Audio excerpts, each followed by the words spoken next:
Est-ce que, d'après vous, on a des éléments pour penser cette mutation? Est-ce que, par exemple, la révolution qu'a constituée l'imprimerie en son temps offre des éléments de comparaison? Oui, bien sûr. En fait, on peut tenter d'expliquer les phénomènes que nous vivons en ce moment, mais il va nous falloir inverser complètement le regard parce que le numérique a inversé la donne. L'imprimerie a pour vertu essentielle de multiplier le nombre d'accès à la lecture, c'est-à-dire en fait de corps de la lecture, de feuilles, de livres, à partir d'une unité minimale qui est celle de la matrice. Donc à partir d'une même matrice, qui est la matrice typographique, on fait des multiples. À l'inverse, pour ce qui est du numérique, c'est sur le même écran que l'on peut recevoir une quantité infinie de texte. Donc là, on est effectivement dans un rapport d'inversement radical, à ceci près, et c'est extrêmement important, que ce mouvement inverse transforme la relation.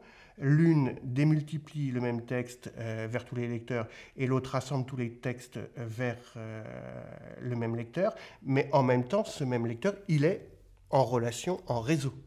Et donc, il a une relation à l'autre qui est d'une autre nature. Tous les textes arrivent vers lui, mais en même temps, il a la possibilité de cet éclatement, de cette mise en réseau. Donc on est dans un format qui est un petit peu différent.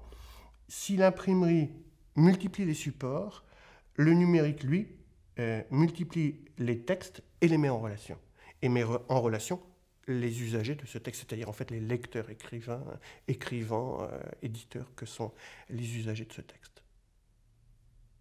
Pour autant, s'agit-il avec la révolution numérique d'une nouveauté absolue?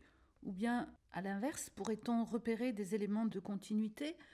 Par exemple, cette oscillation dont vous avez parlé entre l'infiniment grand et l'infiniment petit, l'effet macroscopique, l'effet microscopique, est-ce que cette oscillation, cette espèce d'ambivalence, elle n'est pas au cœur même, constitutivement, de l'écriture? Oui, si on s'attache en fait aux invariants de tous les systèmes d'écriture, quelles que soient les zones géographiques ou les périodes, ça n'est effectivement pas vraiment une nouveauté parce que il me semble que les systèmes d'écriture, que l'écriture en général est viscéralement travaillée par deux énergies contradictoires. Une énergie abréviative, d'une part, et une énergie qui va être à l'inverse rayonnante, une sorte d'inspire et d'expire qui est liée à ce qu'est l'écriture. Douée d'une énergie abréviative, en fait, l'écriture est une fabuleuse machine à miniaturiser le monde. Pensez simplement, vous prenez un petit espace, la page, à peine 26 petits signes, un alphabet, et à partir de ça, vous pouvez dire le monde. Vous pouvez raconter tout l'univers. Donc là, il y a quelque chose d'assez fabuleux. Et c'est probablement une des plus belles inventions humaines qui fait montre d'une incroyable économie d'énergie. On arrive à dire en très peu de signes, dans un tout petit espace, à peu près tout ce que l'on aimerait dire. Donc là, il y a quelque chose qui est constitutif de l'écriture. L'écriture, elle inspire le monde. Donc il y a quelque chose de très très puissant de ce côté-là. Mais elle est également douée, ce que je disais à l'instant, d'une énergie rayonnante. C'est-à-dire qu'elle va donner, elle va démultiplier, elle va s'ouvrir au monde. Et c'est une fabuleuse machine à produire du texte. Elle est contagieuse en quelque sorte.